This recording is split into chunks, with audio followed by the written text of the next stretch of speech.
Welcome, students. We are going to discuss the new chapter, The Little Girl by Catherine Mansfield. Before the discussion of this chapter, we will focus on the writer Catherine Mansfield.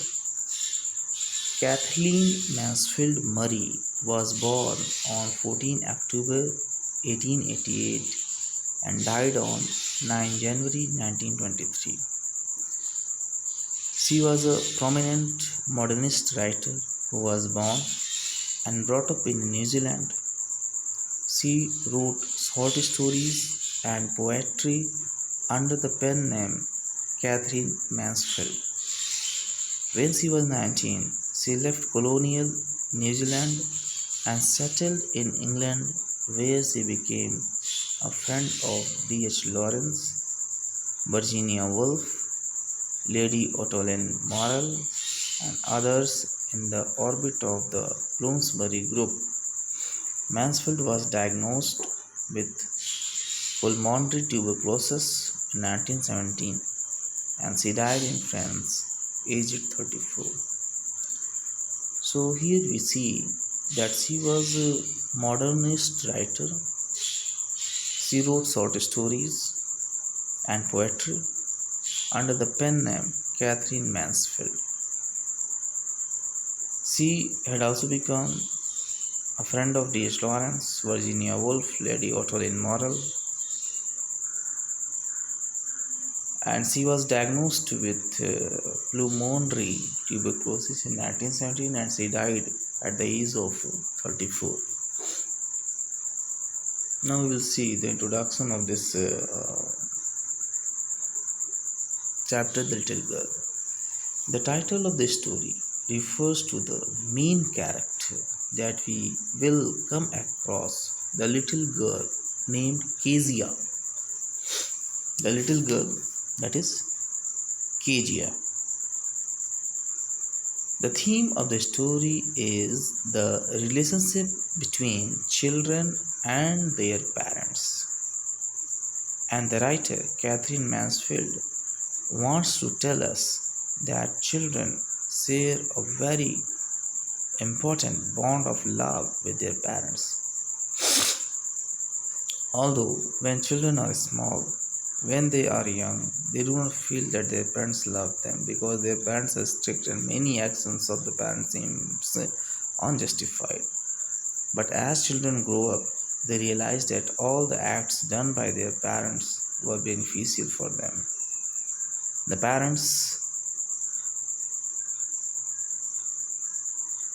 were concerned for them, and beneath the strictness lies a heart full of love for children.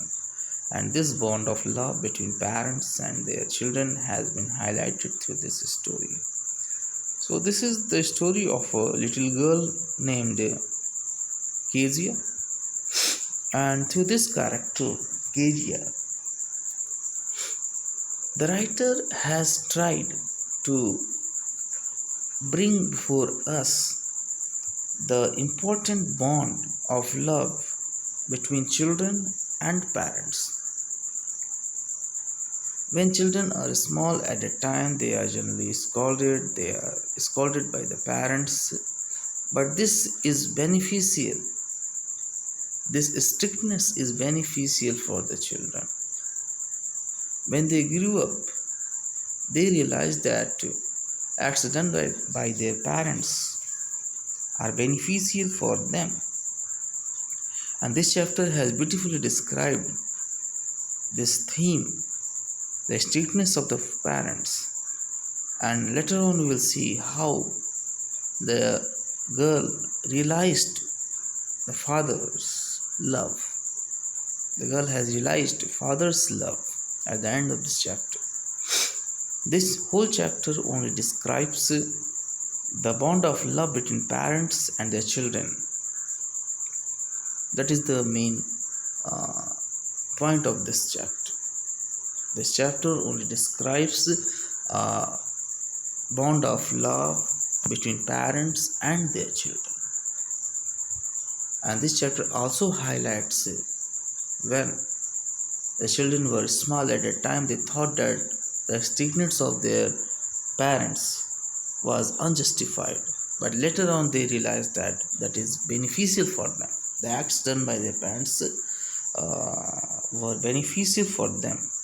They realized it later on, and the same thing was described by Catherine in her story, that is the little girl. That is the part which we have discussed, that is the introductory part of the present chapter, little girl. Now we'll focus on the this chapter, that is little girl. See,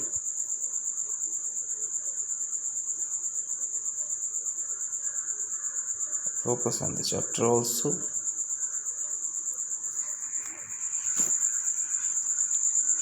See, this is the chapter that is called the little girl. See, do you feel you know your parents better now than when you were much younger? Perhaps you now understand the reasons for some of their actions that used to upset you earlier. There's a story about a little girl whose feelings for her father changed from fear to understanding, will probably find an echo in every home. Meaning is, what is the condition of the child we will see in this chapter. When we were small at that time, we thought that the acts of our parents were not justified. But now, later on, we realized that their acts were beneficial for us. And in this story, we will see how this realization has come upon the protagonist, come upon the chief character, that is Kezia. Now we will see. To the little girl, he was a figure to be feared, a person to be feared and avoided. He refers to her father. To the little girl, he was a figure to be feared and avoided. Every morning before going to work, he came into her room and gave her a casual kiss, to which she responded with "Goodbye, father." And oh, there was a glad sense of relief when she heard the noise of the carriage growing fainter and fainter down the long road. So here in this paragraph, you have seen what is the activity of Kejia's father, or little girl's father, and what is the reaction of Kejia herself. So when her father kissed her and left the house, then it was a very uh, glad sense of relief for the little girl Kezia. In the evening when he came home, she stood near the staircase and heard his loud voice in the hall, "Bring my tea into the drawing room. Hasn't the paper come yet? Mother, go and see if my paper is out there and bring me my slippers." So here you see the activity of the father. What was the activity of the father we have seen? And at the same time we have also see the psychological condition of the little girl when her father was at home. When her father was at home at that time, she was not feeling well, she was not happy. And to her, her father was a figure to be feared. She was afraid of her father. Okay. And the latter part of the first paragraph, we have seen that when father returned, then he started crying. He started speaking in a loud voice, "Bring my tea. Hasn't the paper come yet? Mother, go and see if my paper is out there." So that is the situation we have seen. Now, Kezia, mother would call to her, "If you are a good girl, you can come down, take off father's boots."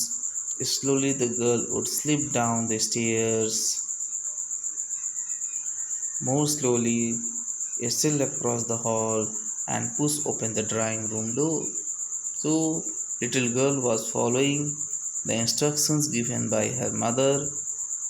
She came near father, and by that time he had his spectacles on and looked at her over them in a way that was terrifying to the little girl. So, in all, little girl was afraid of her father. The appearance of her father created a fear in the mind of the little girl. She was not happy, and here in this paragraph, the little girl was following the instructions given by her mother. "Well, Kezia, hurry up, put off these boots and take them outside. Have you been a good girl today?" Now, this was the question asked by father. "I don't know, father." "You don't know, father? You stutter like that, mother will have to take you to the doctor." "If you stutter like that, mother will have to take you to the doctor." One thing remember, in this paragraph too, we have seen the what was the instructions given by the mother, and little girl was following the instructions given by mother, and when she was trying to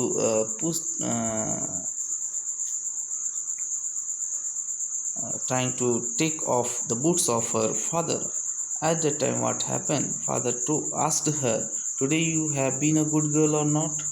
Then she started stuttering.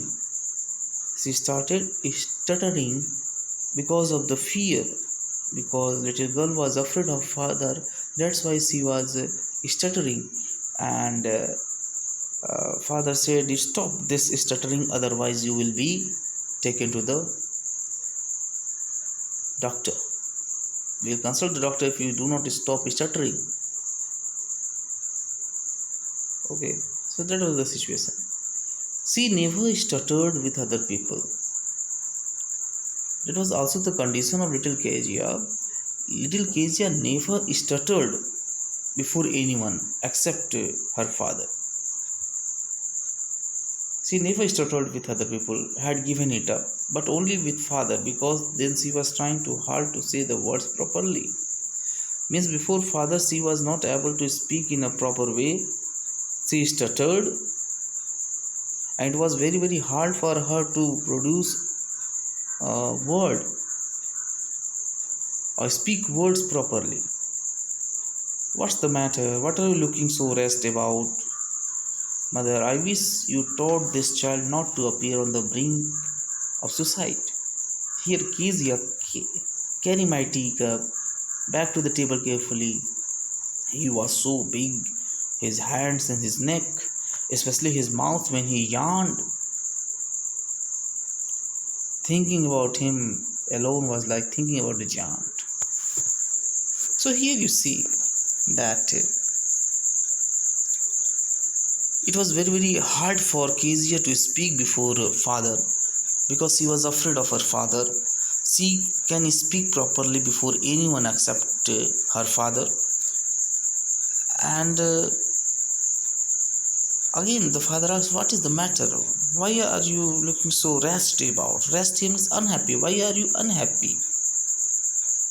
"Mother, I wish you taught this child not to appear on the brink of suicide. About to commit suicide. Brink of suicide means about to commit suicide." Kezia, carry me teacup back to the table carefully.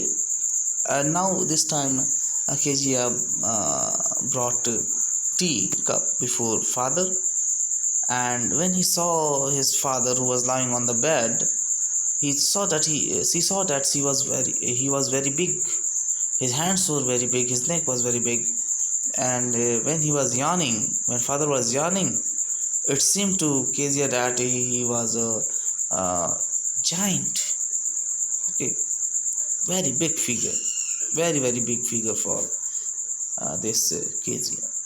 सो यहाँ पे हम देख रहे हैं कि अब Kezia जो है फादर के पास आती है, और फादर के पास जब भी बोलना होता है तो वो स्टटर करती है, हकलाना शुरू कर देती है। वो स्टटरिंग नहीं करती है किसी भी दूसरे व्यक्ति के पास, केवल अपने फादर के सामने ही वो स्टटर करती है, क्योंकि वो उससे डरती है। तब फादर पूछते हैं, क्या मैटर है, तुम दुखी क्यों दिख रही हो? मदर कहती है, I wish you taught this child not to appear on the brink of suicide. इसको बताना होगा कि ये सुसाइड कमिट करने के पास ना पहुँचे। उसके दुख को वो खुश नहीं दिख रही है, केजिया खुश नहीं दिख रही है, केजिया डरी हुई है, वो अपने फादर से हमेशा डरती रहती है। और इसी बीच जो मदर कहती है, इसको ऐसा नहीं सिखाना है कि ये जो है सुसाइड करने के किनारे पहुंच जाए। और केजिया को कहता है फादर की कप लेके आओ, टी कप लेके आओ पास। और जैसे ही वो उसके पास पहुंचती है, उसके बड़े बड़े हाथ, बड़े बड़े नेक को देख करके, और जब वो यान करता है तो उसको बहुत बड़ा फिगर उसके दिमाग में आता है। So that is the thing which we have discussed in this especially paragraph. Okay, that is the part which we have discussed. Thank you.